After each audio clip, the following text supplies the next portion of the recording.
Hey guys, and welcome to episode 5 with the FIFA 22 AC Milan career mode.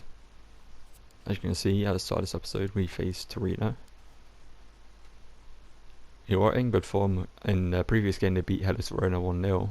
Obviously in our last game we beat Genoa 5-1. So odds are in our favour, and currently they are towards the bottom end of the table, I believe in 17th. So it should be a fairly easy game for us to win and get closer to those Champions League spots, as we aim to finish in 3rd or 2nd this season and secure Champions League football again next season and see how far we can go in that competition. As obviously this season, we got knocked out in the group stage and currently take part in the Europa League, which we'll see more of soon, and see how far we can get into that competition. But new signing Tete scored twice in his first game as a played game, I should say, as he's been in sim games before, but as a played game from me. He scored twice in that game against Genoa, showing why I signed him and how good he is. And he's going to get another chance here to prove himself, as I just had the similar game against Torino with the second team.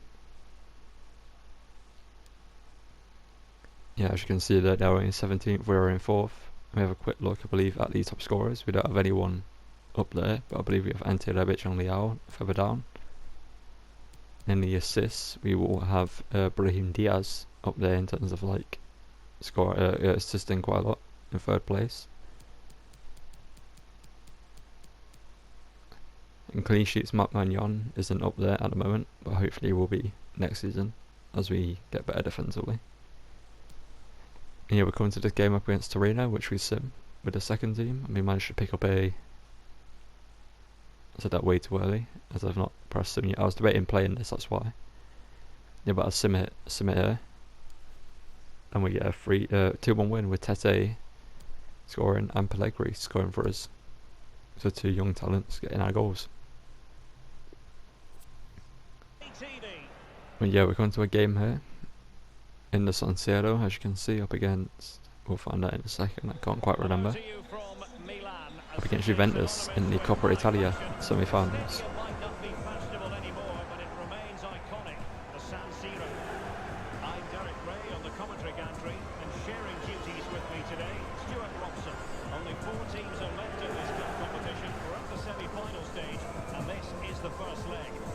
As you can see there, in the final, if we do beat Juventus, we will face either Roma or Sampdoria.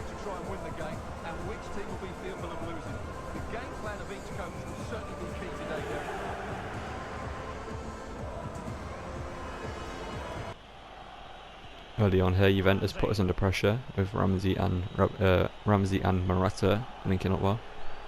Morata trying to find space for a shot or a pass into Adrian Rabiot, but Romagnoli steps in and gets the ball away. We then tried to counter-attack here with Brahim, who gets the ball into Rafael Leao, who just drives across the box. Unfortunately, Ante Rebic runs into the space that Leao wanted, forcing him to go wider, and I take the shot anyway, and it's an easy save for Szczesny. Then find the ball into Rebic here with Kessier, but unfortunately he can't turn and shoot in time as the defender steps in. Ramsey gets the ball away here, trying to find the pass, cuts back inside, finds Rabiot, who finds Morata.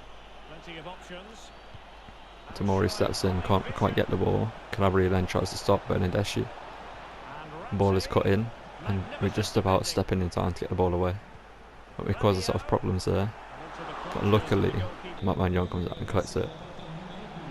Kessier then later brings the ball forward, looking for Ante Rebic to make a run, which he unfortunately couldn't quite do. We'll try to feed it through to Kessier again here, but Szczesny comes out in time to stop it.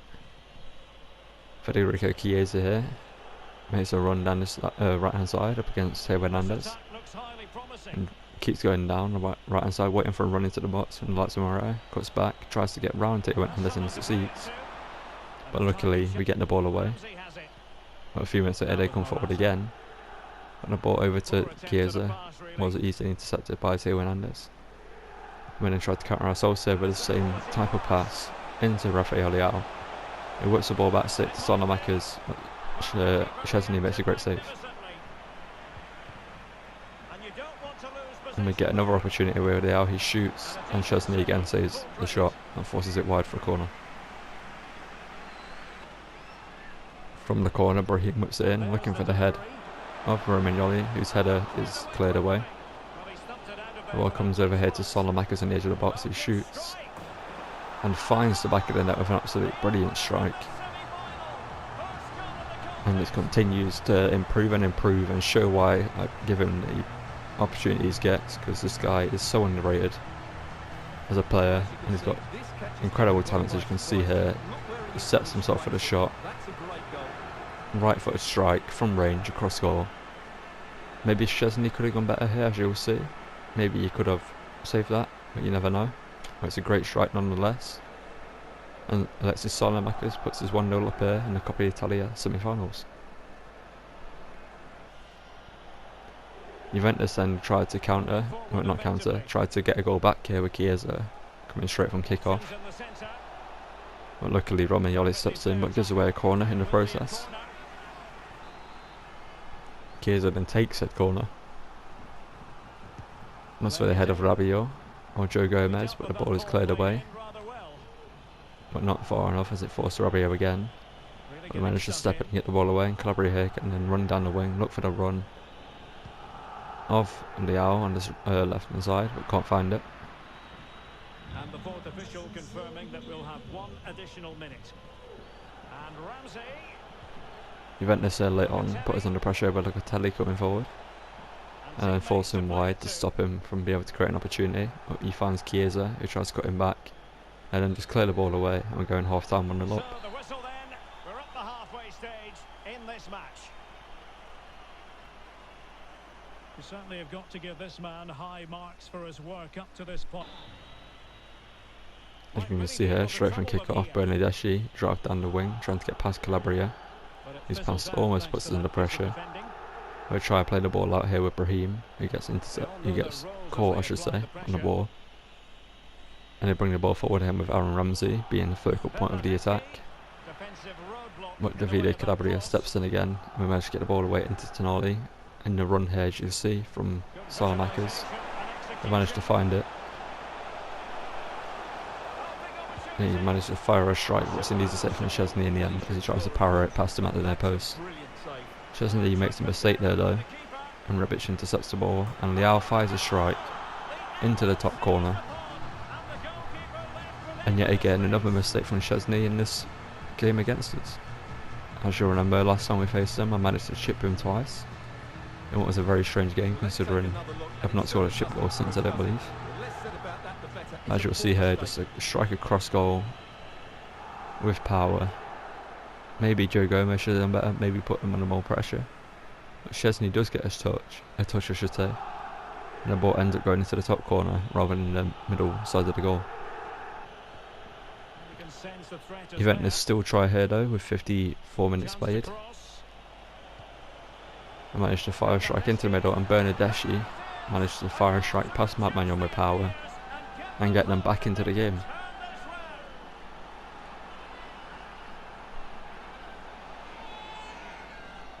Juventus have been causing problems throughout this fixture, so I was expecting them to score eventually. As you can see here, he was just free in the box and just fires it straight past Matt Magnon. Nothing we really could do about that, as it was a great ball and a great finish. From kick-off here, I then tried to do the tactic with Leao, where I just run down the left hand side, use his pace, but Cuadrado has it covered. And tried to use some skill to trick him. Obviously Cuadrado is a skillful player himself, he's not going to fall for that. Just driving into the centre of towards the edge of the box, and fire a strike which just about goes wide.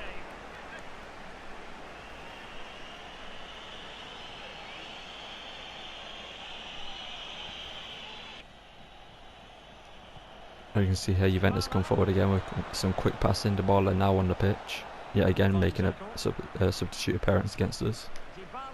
And Dybala here finds Rabiot finds Dybala again. It's causing this problem with his agile dribbling. And Ramsey here tries to find room for a strike, and Dybala somehow gets through, but luckily Magnon comes out and collects the ball. Playing out from their back here, Tomori tries to find Tonali, whose pass is poor. We're intercepted, and then Dybala comes in. He's just about almost stopped by Romagnoli, but he puts an absolute brilliant, powerful strike past Matt Magnon again at the near post and gets him back into the game at 2-2. And puts his fixture all to play for.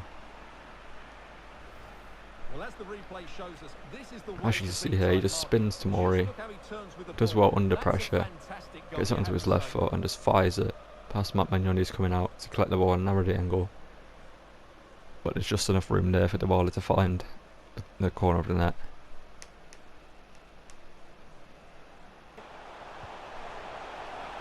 As you see, I tried Raheem there was in two minds, trying to find Rebic and Liao at the same time. And Dybala again comes forward. Tomori covering his run. Unfortunately, he has to step up there with Tomori, and Dybala creates room for himself. And they get an easy finish there. And that was just poor defending from me. And we are now 3-2 down in this fixture. And Aaron Ramsey, the Welshman, gets himself a goal.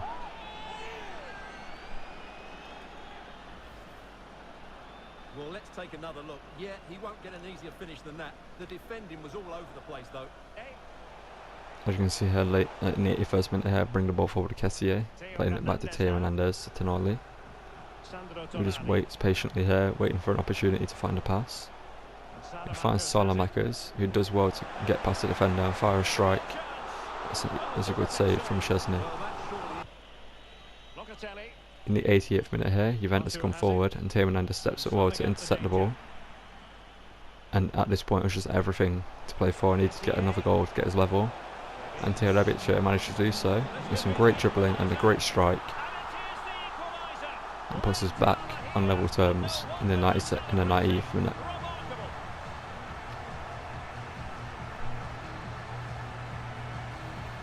Well, as you can see, he doesn't mess about here, does he? He's strong, well balanced and skillful. That's a top class finish.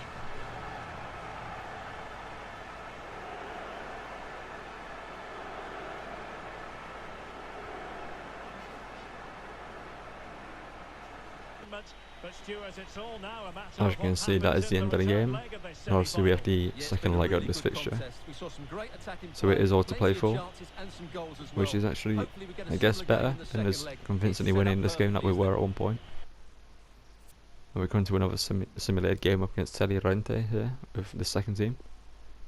We managed to pick up a 2-2 draw with Tete and Krunic scoring and Frank Ribery scoring for Telly Rente.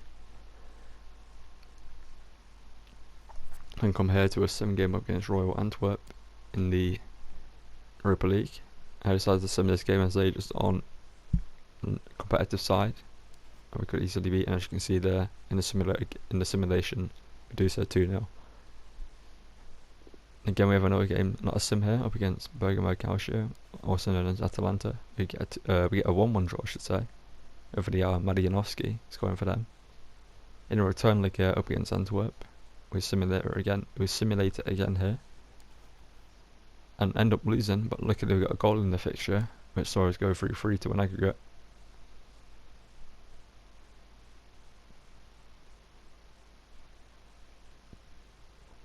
And here we have a game against Napoli in the league, which I quick sim, I believe. Yes, I do. And we pick up a 3-1 win with Rebic scoring twice and Romagnoli picking up a goal.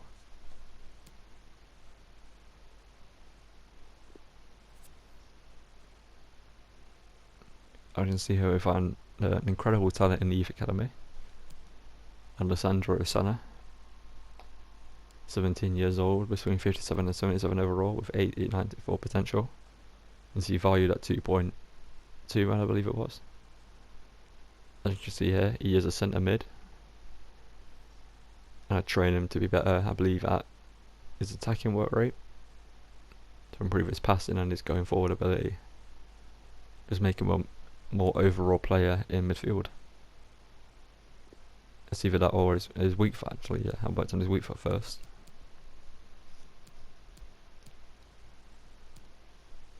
As you see here, I decided to sim the second game against Juventus due to time restrictions when I was recording. We pick up a 2-0 win, with Salamakers and Kessier finding the net,